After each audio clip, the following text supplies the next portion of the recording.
أعوذ بالله من الشيطان الرجيم بسم الله الرحمن الرحيم الحمد لله رب العالمين الصلاة والسلام على سيد المرسلين وعلى آله وصحبه أجمعين মুক্তিকামী মানুষের প্রিয় সংগঠন বাংলাদেশ জামাত ইসলামী দাগনভূঞা পৌরসভার ৪ নম্বর ওয়ার্ডে জগৎপুর এলাকার আমাদের সম্মানিত ভাই বোনদেরকে বন্যা দুর্গত আক্রান্ত ভাই বোনদের সহযোগিতার্থে আমাদের পক্ষ থেকে কিছু উপহার বিতরণের জন্য আজকের এই আয়োজিত সমাবেশের সম্মানিত সভাপতি বাংলাদেশ জামাত ইসলামী দাগনভূঞা উপজেলার সংগ্রামী সেক্রেটারি জনাব কামাল উদ্দিন পাটোয়ারি, আজকের এই প্রোগ্রামে উপস্থিত আছেন বাংলাদেশ জামাত ইসলামীর সদস্য দাগনভূঞা পৌরসভার সাবেক প্যানেল মেয়র জননন্দিত নেতা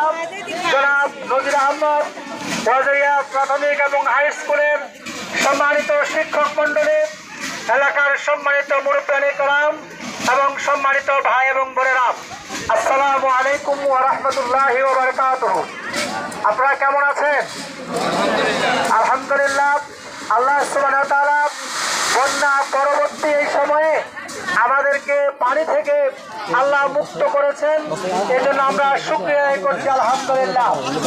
সম্মানিত উপস্থিতি ভাই এবং বোনেরা, আমার নাম আপনারা শুনেছেন, আমার বাড়ি হচ্ছে ৮ নং ডাইলস্ট ইউনিয়ন আলামপুরে। আমি ঢাকাতেই থাকি সাংগঠনিক কাজ এবং পেশাগত কাজের জন্য। আর সাংগঠনিক কাজের আরেকটি অংশ হচ্ছে সামাজিক কাজ, সমাজের মানুষের উপকারের জন্য ভূমিকা রাখা। তার অংশ হিসাবে আমাকে সংগঠন যখন ঘোষণা করেছে, তারপর থেকে বিভিন্ন সময়ে বিভিন্ন উৎসব পার্বণে আমি দাগনভূঞা সোনাগাজীর প্রত্যেকটা ইউনিয়ন, প্রত্যেকটা ওয়ার্ড, প্রত্যেকটা বাড়িতে যাওয়ার চেষ্টা করেছি। কিন্তু দুর্ভাগ্য, আমাদেরকে আপনারা যেভাবে দেখার কথা সেভাবে দেখার আপনাদের সুযোগ হয়নি।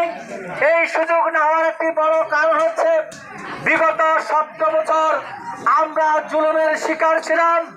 মামলা হামলায় আমাদেরকে বিভিন্নভাবে আমাদের চলার পথে প্রতিবন্ধকতা সৃষ্টি করেছে। আমরা কোথাও গিয়েছি উপহার দেওয়ার জন্য, কোথাও গিয়েছি করে সামাজিক কার্যক্রম পরিচালনা করার জন্য, কোথাও গিয়েছি জানাজার নামাজে অংশগ্রহণ করার জন্য, কোথাও গিয়েছিলাম বিবাহ বার্ষিকীতে বা বিবাহ অনুষ্ঠানে অংশগ্রহণ করার জন্য। আমরা যাওয়ার পূর্বেই সেখানে গত স্বৈরাচারী সরকারের পুলিশ বাহিনী এসে হাজির হয়েছে আমাদেরকে গ্রেফতার করার জন্য।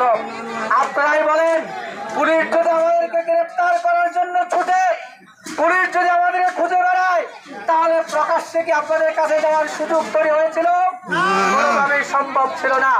মানে পুলিশকে ফাঁকি দিয়েও আমরা বিভিন্নভাবে এই দাগনভূঞা সোনাগাজীর প্রত্যন্ত অঞ্চলগুলিতে আমরা যাওয়ার চেষ্টা করেছি, পাশে থাকার চেষ্টা করেছি। জামাত ইসলামী ছাত্র শিবিরের স্থানীয় নেতৃবৃন্দের আপনাদের সুখে দুঃখে অংশগ্রহণ করার চেষ্টা করেছি।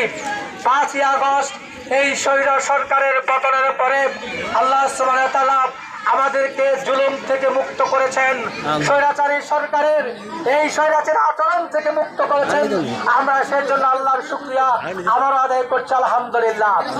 আমরা বলতে চাই যে সম্মানিত ভাইরা, আমরা ভবিষ্যতে আমাদের দেশের জনগণের উপর, আমাদের ভাই বোনদের উপর এরকম জালেম শাসক যেন আর প্রতিষ্ঠিত হতে না পারে, এই জন্য আমরা সদা তৎপর থাকবো।